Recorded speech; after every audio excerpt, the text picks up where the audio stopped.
Just to say, even too, that we wouldn't have found Christianity had we not been brought to America. How would Africa right there next to where Israel would be?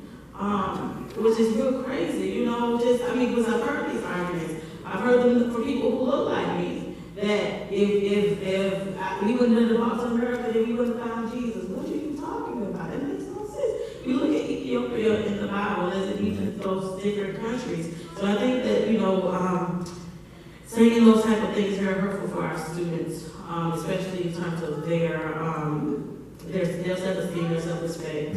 But as we talk about that, Mr. Hurst, how do you respond to the argument that certain books hurt certain people's feelings?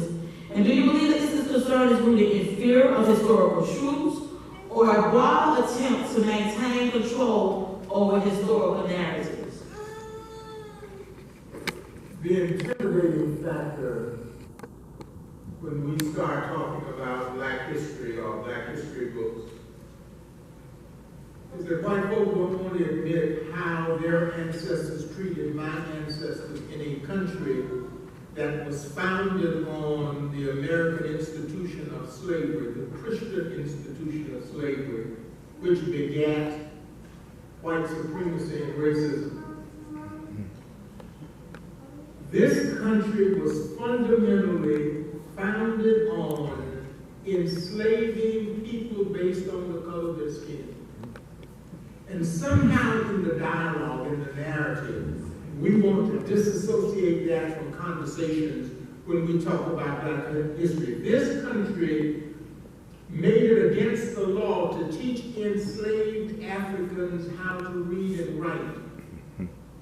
This country, after releasing slaves, enslaved persons from bondage after more than 300 years, after making this country obscenely wealthy, after establishing American capitalism and Wall Street, this country said, you are free. No reparations, after giving every enslaver reparations for the enslaved persons that they lost. So we need to understand that this country and our government was complicit with what happened in the history of this country. 99 years ago, Dr. Carter G. Woodson saw the need to start Negro History Week, and it has morphed into Black History Month. For a person like me that came up in segregation, impacted by my American history teacher, who would not teach us American history from the racist and slanted textbook approved for Negro students in a Negro junior high school, Isaiah Blocker, in the Negro division of the Duval County Public School System. A book that only included the name of George Washington Carver and Booker T. Washington, as if they were the only two blacks to make salient contributions to America.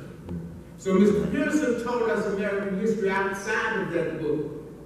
He taught us about Carter G. Woodson, John Hope Franklin. We talked about Thurgood Marshall. We talked about Alfred Gibson. We talked about Jackie Robinson. We talked about Toussaint Louverture. We talked about those persons who made a difference in this country, that helped develop our country, and persons who look like us because he felt it was necessary for well-rounded Negro students or colored students, the vernacular at that time. And we're fooling ourselves in this culture clash. We're in the middle of a culture clash right now.